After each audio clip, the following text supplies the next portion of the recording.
Bhaktir bhavate naishtiki. Om Agyantimirandhasya Gyananjana Shalakaya Chakshurunmilitam Yena Tasmai Shri Gurave Namaha. Jai Shri Krishna Chaitanya Prabhu Nityananda Shri Advaita Gadadhara Shivasadi Gaura Bhaktavinda.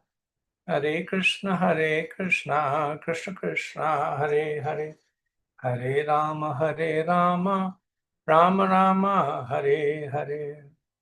Mukham karoti vachanam pangam langyate garim yat kripatamaham vande Shri Gurudeen Taranam Paramanandam Madhavam.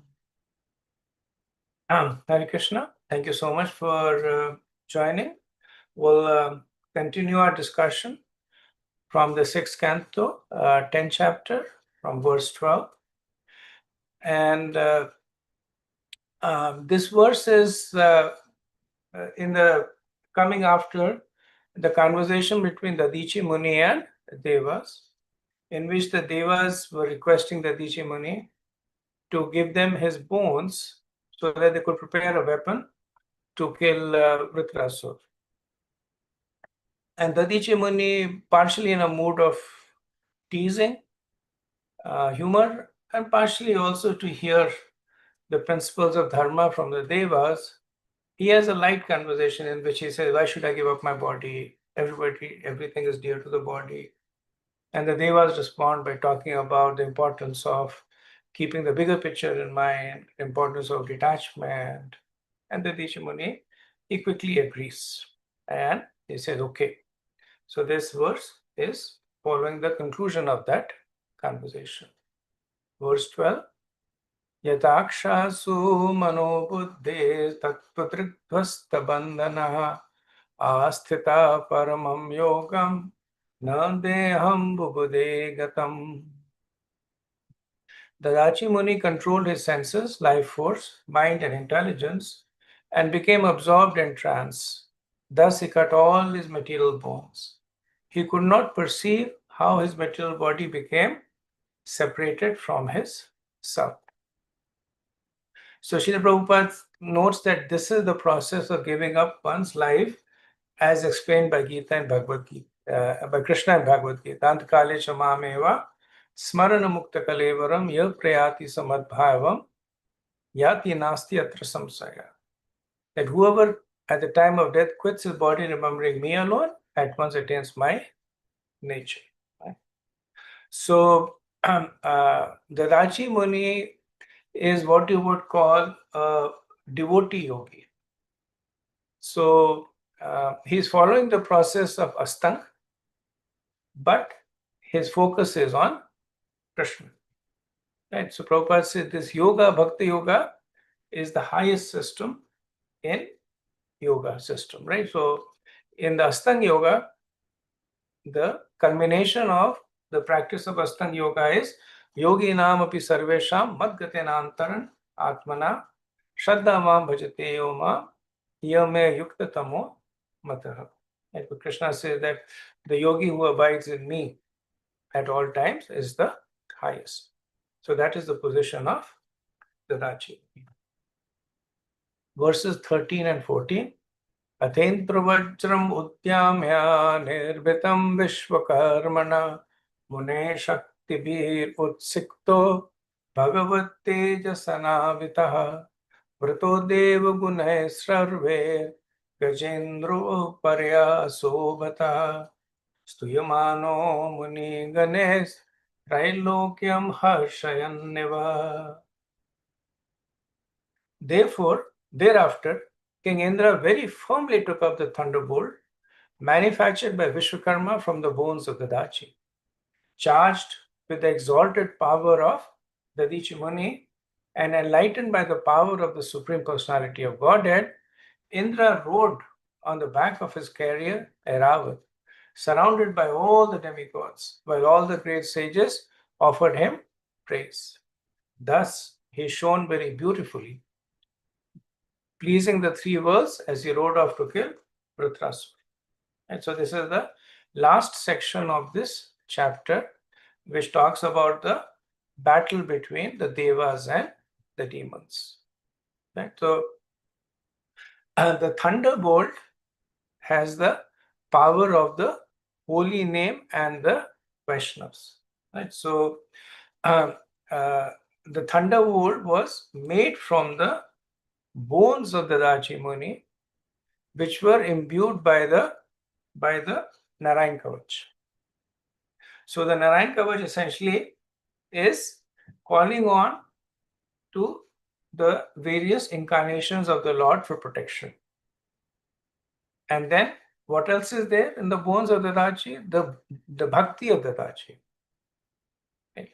And then the empowerment of Lord Vishnu. So all this together reflected in the effulgence of Indra as he once again went to face Vritrasura. And so the effulgence of Indra came from the power of the weapon that he was carrying. It came from the protection that he knew Krishna had extended to him, and it came from the assurances that he was given.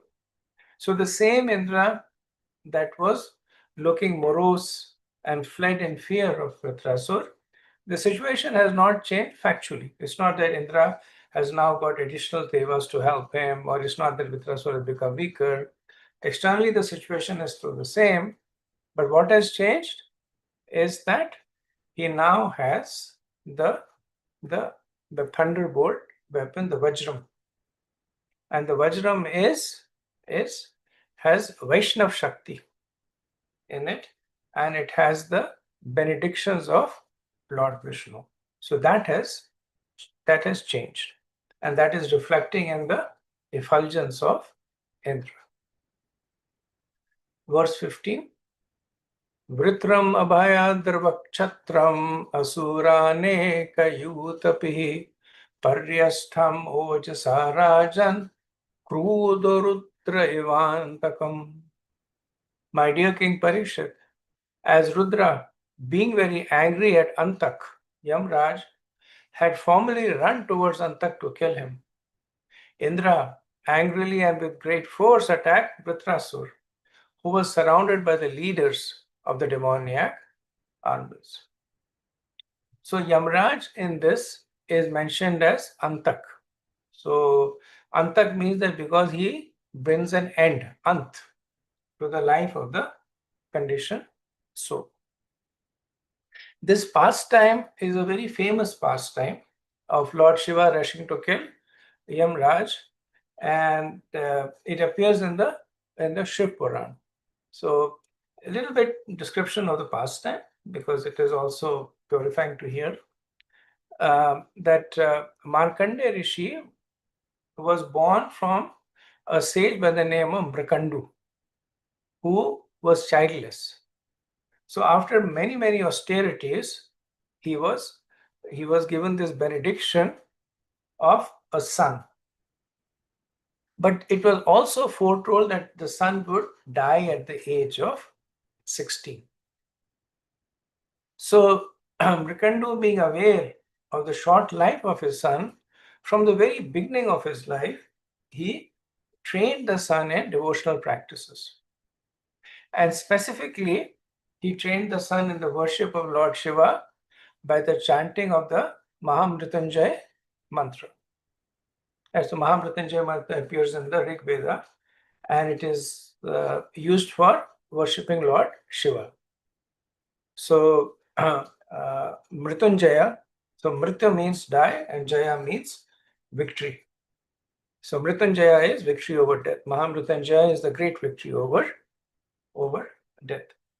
So Markandeya Rishi would worship Lord Shiva by the chanting of the Mahamrityunjaya mantra.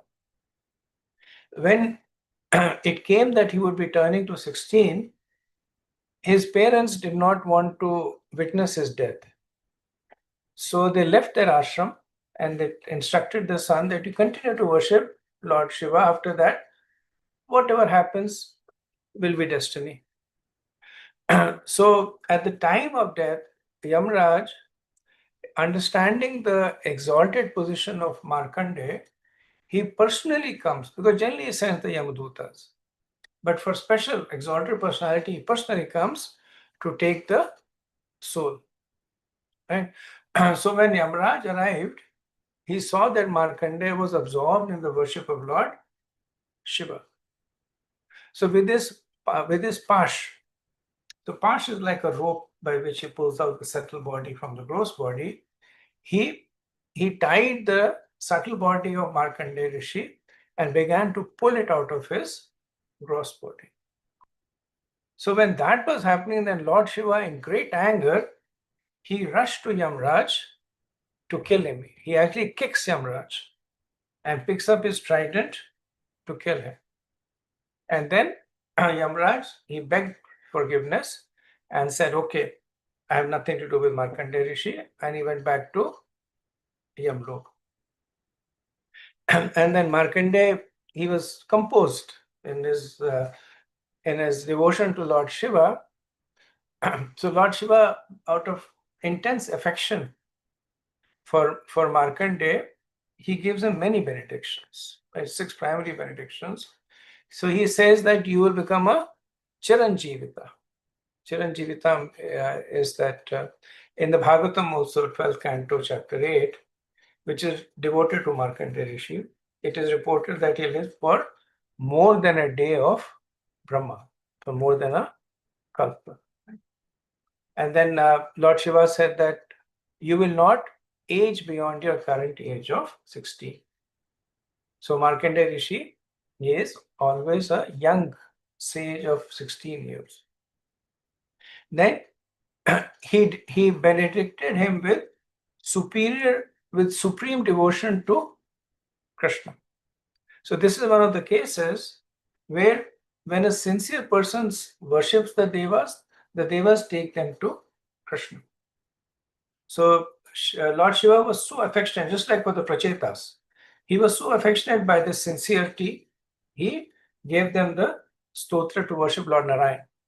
So similarly, even though Markandeya was a great devotee of Lord Shiva blessed him with Parabhakti, the devotion to Krishna. He also blessed him with wisdom and Vedic knowledge.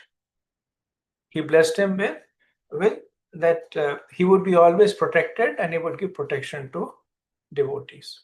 And finally, Lord Shiva declared that if anybody worships him meaning Lord Shiva, sincerely, like Markandeya did, he would also be protected from untimely death, especially those who worship him chanting the Mahamrutanjay mantra. So that's where this tradition came. Srila Prabhupada was kind of critical about it. And of course, devotees don't chant other mantras, but Prabhupada does talk about it, that how Mahamrutanjay mantra not meant for the current day and age. Okay, so that's in brief the pastime of Markandeya Rishi. So here that analogy is given, just like Lord Shiva rushed in great anger to kill Yamraj, Indra rushed in great anger to kill Vritrasura. Okay, verse 16. Tataha Shuranam Asurai Rana Param Daruna Treta Mukha Naram Narmadayam Abhavat Prathame Yuge. Thereafter, at the end of Satyug and the beginning of Treta Yuga, a fierce battle took place between the demigods and the demons on the bank of the river Narmada. So in terms of the timing, so this is at the Sandhya of Satyug and Treta Yuga. Right? Which Chaturyuga? Vishnu Chakravarti says that this is during the current Manvantara. So this is during the Vaivashta Manvantara and the first Chaturyuga. So currently we are in the 28th Chaturyuga. So this happened during the very first Chaturyuga of the current Manvantara. Srila Prabhupada in the purport calculates that It happened about 120.4 million years ago. And then Prabhupada also notes that the Narmada River is not the one that flows on the earth planet, but a celestial river by the same name. Because this battle did not take place on the earth planet, but in one of the celestial planets. Okay, next verse. Verse 17 and 18. Rudre Vasubhiraditye Ashvibhayam Mitra Vahanibhi Marutbhiribuhi Sadhye Vishwadver Marutpatim Dashtva Vajradharam Shakram Rochamanam Swaya Shriya Namarishan Asura Rajan Mridevritta Purahasara. O king, when all the Asuras came onto the battlefield, headed by Vritrasur, they saw King Indra carrying the thunderbolt and surrounded by the Rudras, Vasus, Adityas, Ashwini Kumars, Pitas, Vahanis, Maruts, Ribus, Sadhyas, and Vishwadevas. Surrounded by his company, Indra shone so brightly that his effulgence was intolerable to the demons. Right. So the effulgence of Indra is coming from the protection of Lord Vishnu and Vaishnavas. Right? And this is a description of how all the prominent devas, the Rudras, Vashus, Adityas, Ashwini Kumars, they were all assembled in the battlefield to fight with the Asuras headed by Vritrasur.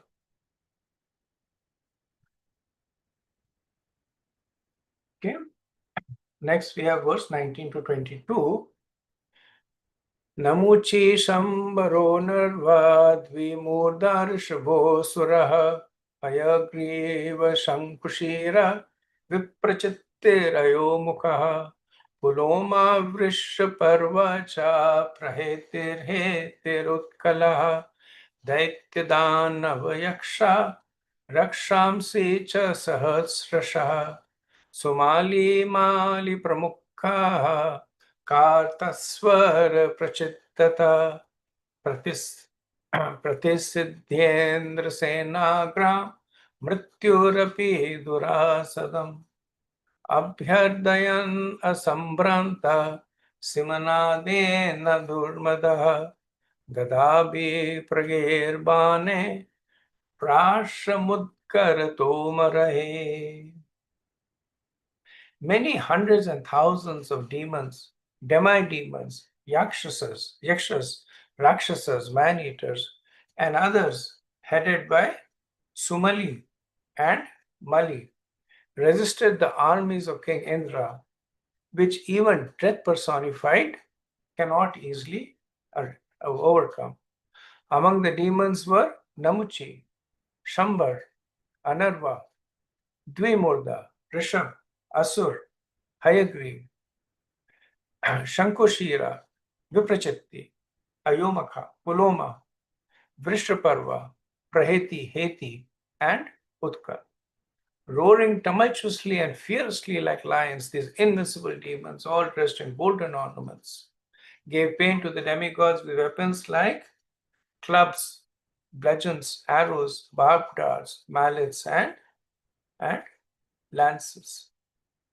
So here we can recognize the name of many of the demons that that are fighting under the leadership of Vritrasur. Right. So we see that there is Namuchi. So Namuchi was a demon who had this benediction that he couldn't be killed by anything that was solid or liquid. And then Shambara. Shambara was the demon who kidnaps later on in the Dwapar Yuga. He kidnaps Pradyumna, the son of Krishna. Then we have Hayagriva. Hayagriva is one of the prominent ass-headed or horse-headed demons. Then Viprachitti. Viprachiti was a powerful demon that later on he takes birth as Jarasandha. Then Puloma. Puloma is a demon whose daughter is Sachi, and she married Indra. Then Vishwakarma.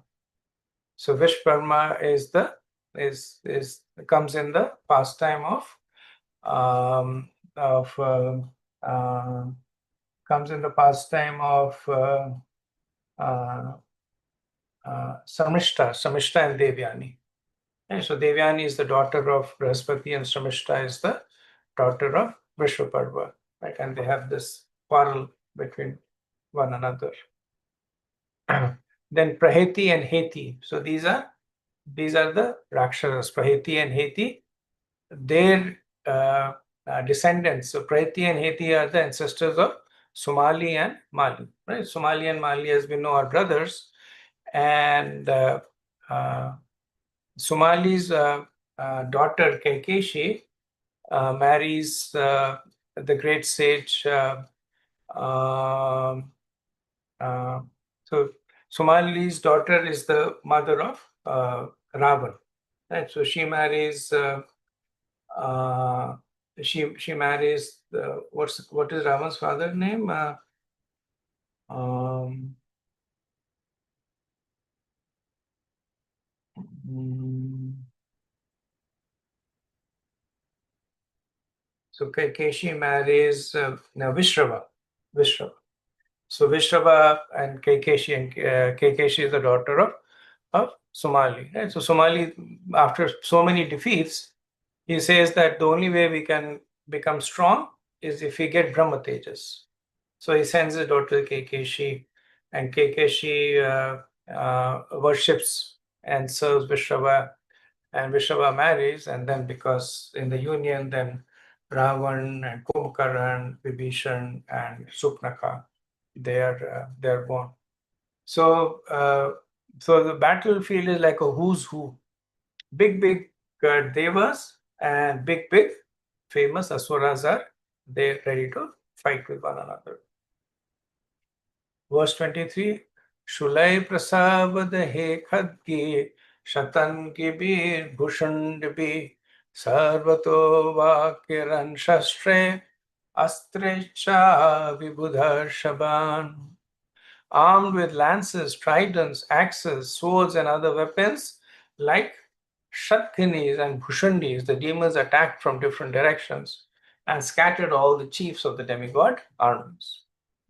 So the first phase of the battle was the demons were heavy on the devas, right? So the various weapons like spears and axes and swords. Vishnu Chakrati describes the weapons a little bit more details. Like what does shadganis mean? There are multiple blades. Bhushundis are kind of a spear or a sword mounted on a pole. So with these various kinds of weapons, they attacked the devas and forced them to retreat. Verse 24. Nate drishyanta sanchanaha sharajalahe samantataha punukhanu punkapatitayer jyotim shiva naboghane. As the stars in the sky cannot be seen when covered by dense clouds, the demigods, being completely covered by the networks of arrows falling upon them one after another, could not be seen. Right? So we see the asuras as now, in the first round of the battle, they are actually dominating the devas. They scattered the chiefs and they covered them with a dense cloud of arrows. Verse 25. Nate shastra shatvarsauga ayasedu sura senika chinna siddhapate deve lagu haste sahasrada.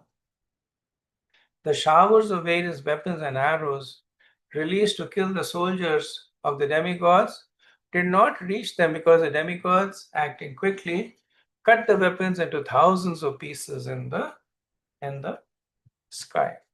Right? So it's interesting. When I was reading this verse, I was thinking that at one point this was considered to be mythology.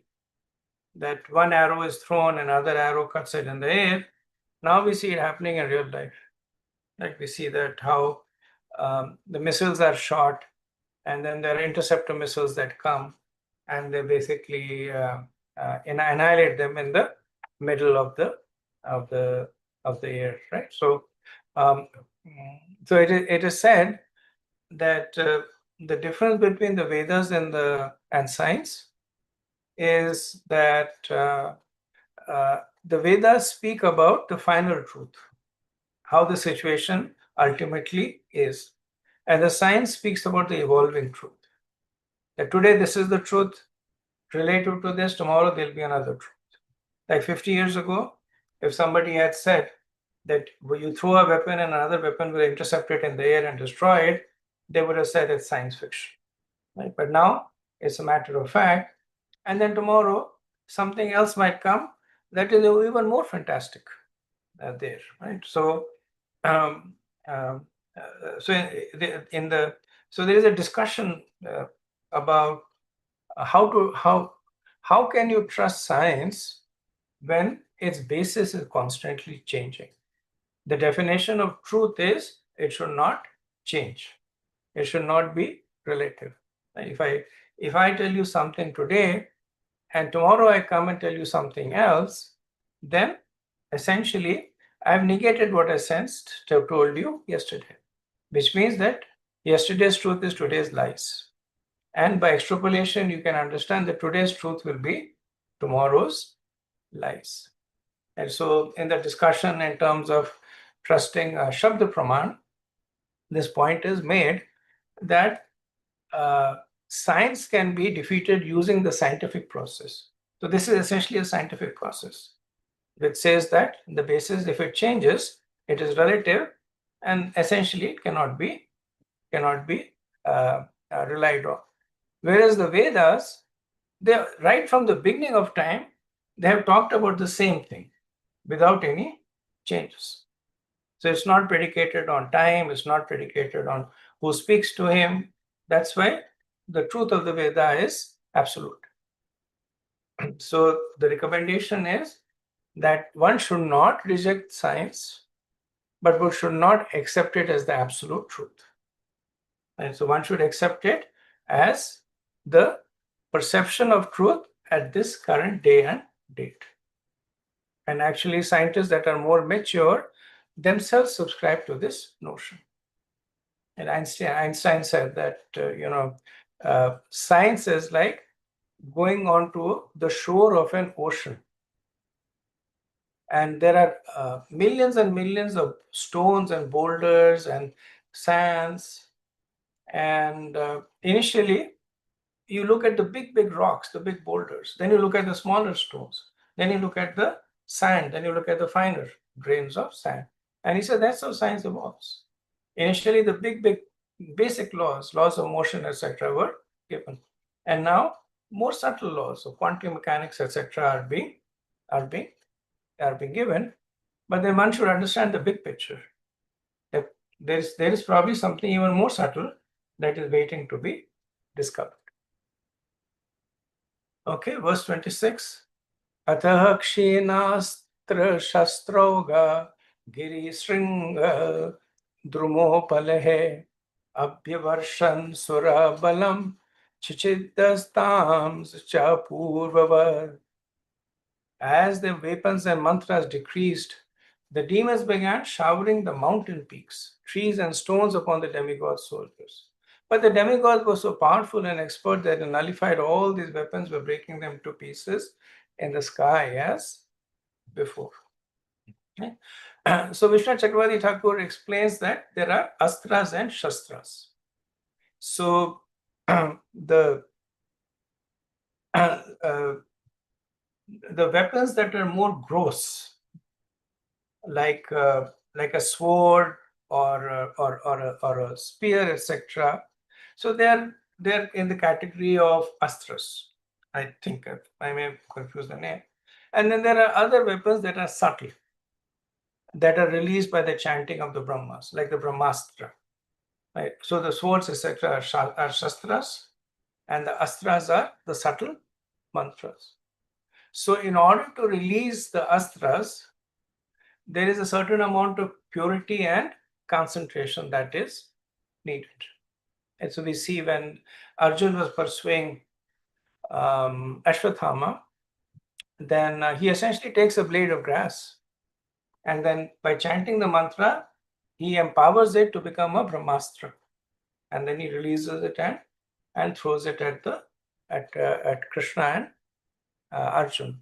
So these are mantras that are subtle, that are created and destroyed by the power of chanting.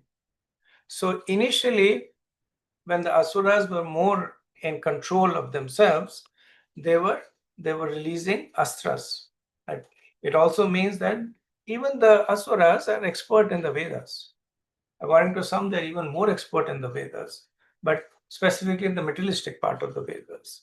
So there they were releasing it, but then as they become more agitated, the ability to concentrate, chant the mantras became mitigated. So then they went to the more gross kind of weapons, like they started uprooting trees, started uprooting rocks, mountain peaks, and just by the sheer force, they began to throw them at the devas. But just like the devas were nullifying the subtle weapons by chanting the counter mantras, they started nullifying these gross weapons by throwing the corresponding protective weapons. So none of them were able to harm the devas. Verse 27, Tanakstatan savstimato nishamya shastrastar pugeratha vrutanatha dhrume drishadbir vividhari shringe avikshatam tritasur indrasenikan. When the soldiers of the demons, commanded by Vritrasur, saw that the soldiers of King Indra were quite well, having not been injured by all their volleys of weapons, not even by the trees, stones, and mountain peaks, the demons were very afraid. So the previous time when the encounter took place, there were two times when this encounter between the Devas and Asuras are described. First is in the 7th chapter of the 6th canto. At that time, Vritrasur was not present, but that was the time when the Asuras found out that Brihaspati had left. So, understanding they were not without the protection of the Guru, they had attacked and defeated the Devas. So, the Devas at that time had gone to Vishwarup and taken shelter of him. Right, and then they chanted the Narayan Kavach, and they were able to regain their kingdom. And then, of course, Indra kills Vishwarup. Vishwarup's father, he performs this Twasta, he performs the yajna, and then he creates Vritrasur. So in the 6th canto, 9th chapter, we see that the Asuras, under the command of Vritrasur, come and attack the Devas, and the Devas are completely bewildered seeing Vritrasur. He is so massive, so large. They threw all the weapons, and Vritrasur just kept swallowing them, and nothing happened. So the demigods were gravely injured, and they ran away. So now this is the 3rd encounter, but this encounter is going differently because they have the protection of the Vajra by the Dachi Muni, because they have the protection of Lord Vishnu, they are unharmed. And seeing the Devas unharmed, the Asuras became very afraid. Okay. Verse 28. Sarve prayasa abhavan vimogaha krita krita devaganeshu daitya Krishnanukuleshu yatha mahatsu Shudra prayukta ushati Rukshavacha. When insignificant persons use rough words to cast false angry accusations against saintly persons, their fruitless words do not disturb the great personalities. Similarly, all the efforts of the demons against the demigods who were favorably situated under the protection of Krishna were futile. So Vishwanath Chakravarti says that Ushati means harsh speech. So harsh speech is like saying things like, you will die immediately. And Ruksha means abusive speech. So abusive speech is like, what a low person you are. So the Asuras, seeing that their weapons, both subtle and gross, had failed, now began to take shelter of Ushati and Ruksha. So they began to chastise the Devas using harsh speech and abusive speeches. But the point that is made here is that just like the fruitless words do not disturb great personalities. So the Devas, they were not affected.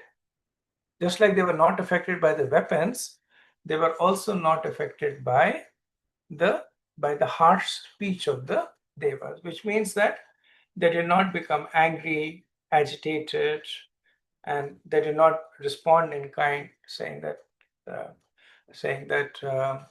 why should we die immediately? You should die immediately. So Srila Prabhupada in the purport says that there is a Bengali saying that if a vulture curses a cow to die, the curse will not be effective. Right? So I looked it up. The Bengali is saying, Prabhupada doesn't say it, but it's a popular Bengali saying that Shakun Goruke Shab, Dile Shab Lagena. So Shakun Goruke Shab. So Shakun is vulture, Goruke is cow. So if a vulture curses a cow, right, then Shab Lagena, that curse does not take an effect. And so the vulture might think that let me curse the cow to die and then I will eat the cow. Right? But because the vulture is a lowly animal and the cow a noble animal, sharp again, which means that a person that is ill-wishing or curse, or the curse of a wicked person has no effect on somebody that is innocent or virtuous. Prabhupada says the accusations made by demonic persons against devotees of Krishna cannot have any effect. The demigods were devotees of Lord Krishna, and therefore the curses of the demons were futile. Right? So it's interesting to note over here that Sukadeva Goswami, he calls the Devas as Krishna Anukuleshu. So Anukul means favorable. Right? So in nectar devotion, when pure devotion service is defined, it is what's the verse that defines pure devotional service? Anibilashita shunyam jnana karmadhyanavritam anukulena krishnanu shilanam bhaktir uttamam. Right? So the primary characteristics of bhakti is Krishna anukul. That it should be favorable to Krishna. Right? One may think of Krishna in an unfavorable way, like Kamsa, it's not bhakti. But devotional service is Krishna Anukuleshu. So he talks about Sukadeva Goswami talks about the characteristics of Devas as being devotees of Krishna. Also, it's mentioned over here that even Sukadeva Goswami is feeling this ecstasy of how the battle between the Devas and the demons are happening, and how the Devas are now winning. It's like, you watch a movie, and if the if the villain is beating up the hero, then you feel very bad about it. But if the hero beats the villain, then people are blowing whistles and in the early days, now it doesn't happen, but in the early days people used to actually throw money. Not big amounts, but mostly coins, 5 paisas, 10 paisas, 1 paisa. And they would throw coins. So Sukadeva Goswami is feeling that way. So that's why he says Krishna Anukeleshu. Because if you look at the context, the Devas did not go to Krishna. Right? They went to Lord Vishnu. So the protection that they're fighting under is that of Lord Vishnu. And of course, Lord Vishnu and Krishna are not different, but Sukadeva Goswami's mind is going back to Krishna when he's looking at the victory of his devotees. So out of that ecstasy, he's saying, Krishna Nuke Kelushu, that they're always protected by Krishna. So this is the only verse that has Krishna in it in this chapter. 29. Te swaprayasam vitatam nirikshya harava bhakta hatayut dadarpaha layanaya ji mukhe vishraya patim manaste dadurat. The asuras who are never devotees of Lord Krishna, the Supreme Personality of Godhead, lost their pride in fighting when they found all their endeavors to be futile. Leaving aside the leaders, even in the very beginning of the fight, they decided to flee because all the prowess had been taken away by the enemy. Right. So Sukadeva Goswami described the asuras as abhakta. So abhakta means they are non-devotees. Prabhupada says never devotees of Lord Krishna. So those who have no shelter, they take shelter of themselves. And when that shelter proves fallible, they have no other way to go. So what do? They become bewildered. So this is the mood of the asuras. They do not have any shelter. Right? They have not taken shelter of the Lord. They take shelter in themselves, in their own prowess, in their own ability to fight. And when that shelter did not come through, they're completely bewildered. That's the difference between materialist and devotees. When there are adversities that happen, the devotees have a shelter. Right? So that is why they are known as Sanath. Sanath means one who gives shelter, Lord. And the non-devotees are called Anath. They have no shelter. So even when there is adversity, the devotees are not bewildered because they still are under the protection of the Lord. And so what do the devotees think? That these adversities are coming to purify me. These adversities are ways by which Krishna is destroying my past karma. These adversities are lessons for me for the future. And they take all this and they say, how do I increase my dependence on the shelter of the Lord? Non-devotees don't have that. They don't have the conception. So when adversities happen, they first try to fight against the adversities. When they fail, they become completely bewildered. And so they may like the asuras, they just left the battlefield. Even the general is still over there. The battle is still going on over there. These are the same asuras who had fought valiantly, who had derided the devas as being weak, who had boasted about their own strength. Now, at the first sign of reversal, they simply are acting like animals. So when an animal sees danger, it either tries to subdue the danger or it runs away from it. So the asuras first tried to subdue the danger, did not happen. They simply ran away from them. Okay, next verse 31.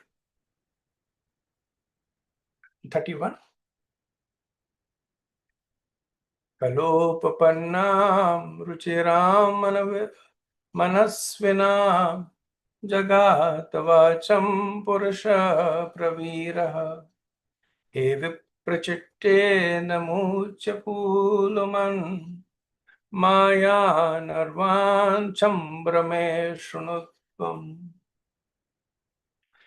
According to his position and the time and circumstances, Vritrasur, the hero amongst heroes, spoke words that were much appreciated by thoughtful men. He called to the heroes of the demons, O Viprachitti, O Namuchi, O Puloma, O Maya, Anarva, Shambhar, please hear me. Do not flee. So the position of Vritrasur is different from that of the asuras, right? Because he had shelter. Right? So even at this time, he's speaking words that are saturated with realizations, which is why Sukadeva Goswami says appreciated by thoughtful men, right? So he says manasvina, those who are manasvis, they appreciated them, right? And he speaks ruchira, very, very beautiful words, kal upano, that are suitable to time and circumstances. And so the art of speaking is first to determine what is suitable for the time and circumstance.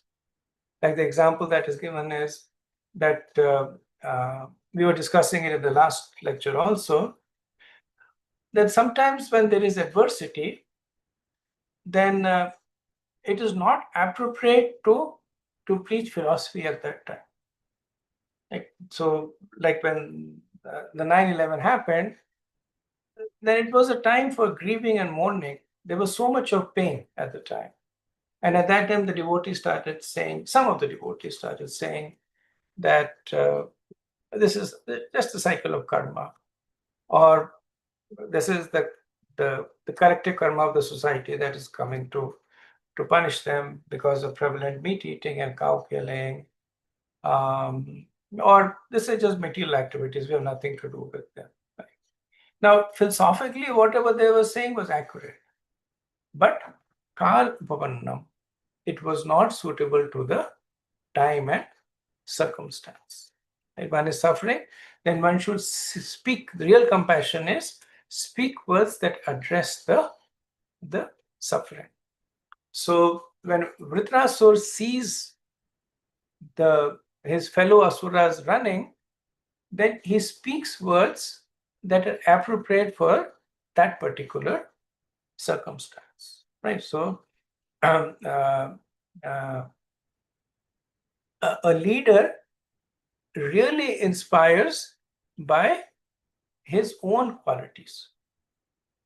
So if Vritrasura at this time also started yelling at the devas, cursing them, etc., or running away, then he would be a leader in name only, right? If a preacher is himself materially bewildered, it is not possible for him to preach about material detachment, because eventually those who are preaching will see that the person is materially attached himself. Right? In India, there are so many cases where these preachers will speak very, very high philosophy of being completely detached and being completely impervious. But when things go wrong, then they start doing all kind of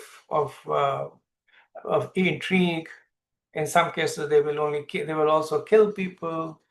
They will try to bribe. So everything that materially sinful people do, they start doing.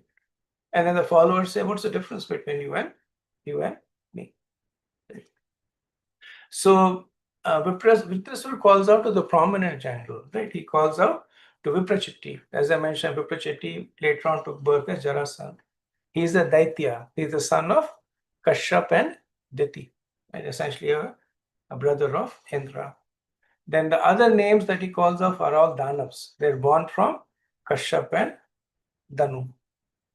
So Namuchi, again, as I mentioned, Namuchi had this benediction from Indra actually, where he said that you will not kill me with anything dry or anything wet, and you will not kill me by the day or the night. Right? So Indra agreed, but then later on he killed him at dawn or twilight at Sandhya, and he killed him using foam. So Namuchi was walking on the side of the ocean, and when the water of the ocean crashes into the shore, then it creates that foam, which is considered to be dirty or inauspicious. So if you remember, that was one of the when Indra was contaminated with Brahmatya, then one of the sins that he distributed was to water, and the fact that the water would produce foam, which would be considered inauspicious. So Indra uses that foam as a weapon, and he beheads Namuchi. Then Puloma is the father of Sachi, right, the wife of Indra. According to some Purans, that Indra was so infatuated by Sachi that he actually kills Puloma. And because of that, this conflict between the Asuras and the Suras began. Then Mayadanav is mentioned. Yeah, Mayadanav is famous because he is there in the Khanda forest when it was burned by Krishna and Arjun. And then he takes protection of Arjun, and Arjun protects him against Krishna. And then as a thank you, Mayadanav builds this city of Indraprastha, especially the Maya Sabha, the hall of illusions, in which Duryodhan, water looks like land and land looks like water. So Duryodhan, he walks into a pond thinking it's land, and Draupadi laughs at him. And that is one reason why Duryodhan became very angry at the Pandavas, right? Mayadanav is also the father of Mandodari, who is the wife of Ravan. Then Shambhara is actually the son of Viprachitti, right? And his pastime is described in the 10th canto, chapter 55, where when Pradyumna was born, then Shambhara was foretold that you will be killed by the first son of Krishna and Rukmini. So then Shambhara, he changes his form. He abducts Pradyumna from Dwarka. He throws them into the sea. But actually, he asks his servant to kill him, but the servant does not want to kill him, so he throws them into the sea. And there a fish swallows the child, and the fish is later brought back into Sambhara's kitchen. And the child is discovered by the servant of Sambhara called Mayavati, who is actually Rati. She's the eternal consort of the eternal consort of Kamdev. So essentially, Pradyumna is incarnation of Kamdev, right? And then eventually, so she keeps her in the in her quarters. But then when Sambhara finds out about it, when he comes and he fights with Pradyumna, and of course Pradyumna kills him.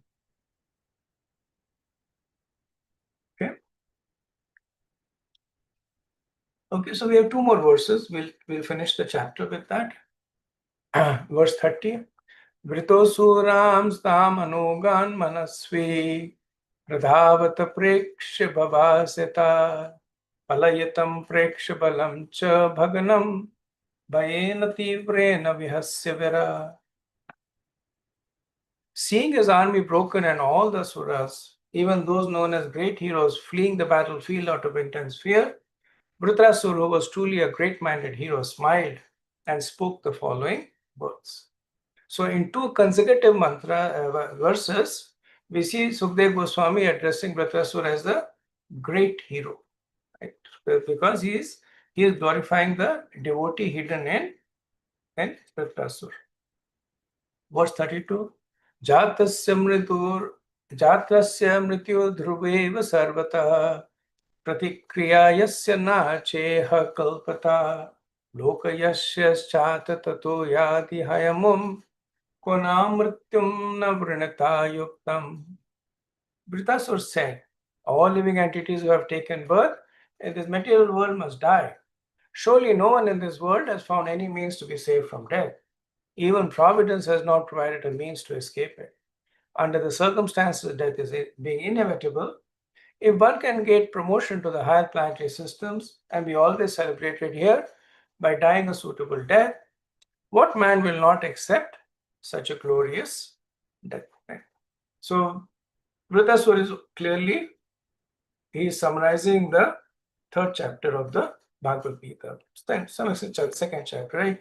Jatasya dhruvam mrityu, exact same word Krishna says to Arjuna, right? Jatasya dhruvam mrityu dhruv janma mritasya cha tasmat apiyarate. So anyone who takes who will take birth will definitely die, right?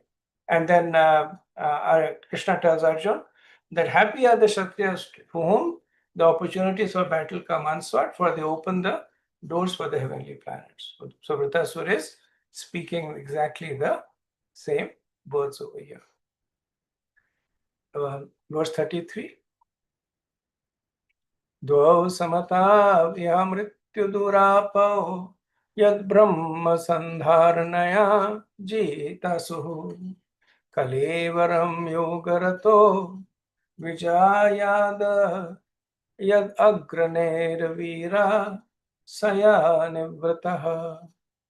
There are two ways to meet a glorious death, and both are very rare. One is to die after performing mystic yoga, especially Bhakti yoga, by which one can control the mind and living force and die absorbed in the thought of the Supreme Personality of Godhead. The second is to die on the battlefield, leading the army and never showing one's back.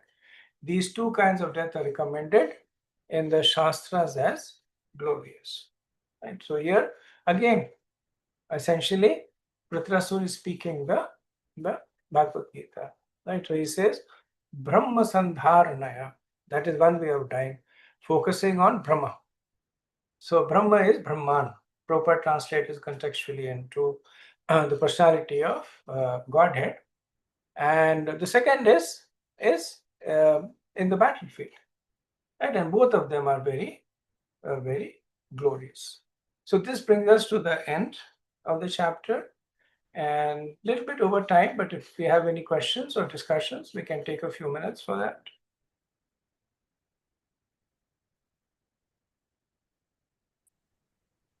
Hare Krishna Prabhu, just a comment. You know, when we were young, when we were young, we were watching, Ramayana and all that. All the battle about, launching a lance or even an arrow. And, we were in Mauritius and there was a Christian and all that. They were laughing at us. Say, oh, look at this Indian film. It's crazy. It's this, it's that. And nowadays we also see like all this Star War. They are crazy too. But before Indian film was crazy, now everybody is watching all these crazy films as well. You're right, Prabhu. That's what I was saying, that a lot of things. And these are, of course, they are, of course, not tattva, describing the weapons or the vimans, the pushpa vimans that could fly in the sky. They're not even tattva. But even when they are being accurately being foretold, then one can understand. Like Prabhupada says that if you want to see if a rice is cooked in a pot, you take one rice. If it is cooked, the pot is cooked. So you take one fact that the Vedas are predicting, it comes true, then you can assume it's a matter of time before you can understand that the other aspects of the Vedas are also valid. Yeah. Thank you. Okay. If there are no more questions, we'll stop over here. वाञ्छकल्पतरुभ्यश्च कृपा सिन्धुभ्य एव च पतितनाम पावनेभ्यो वैष्णवेभ्यो नमो नमः। अनंत कोटि वैष्णववृंद की जय, शील प्रभुपाद की जय, जय गौर प्रेमानंद। हरे हरे, हरे Krishna. Thank you so much.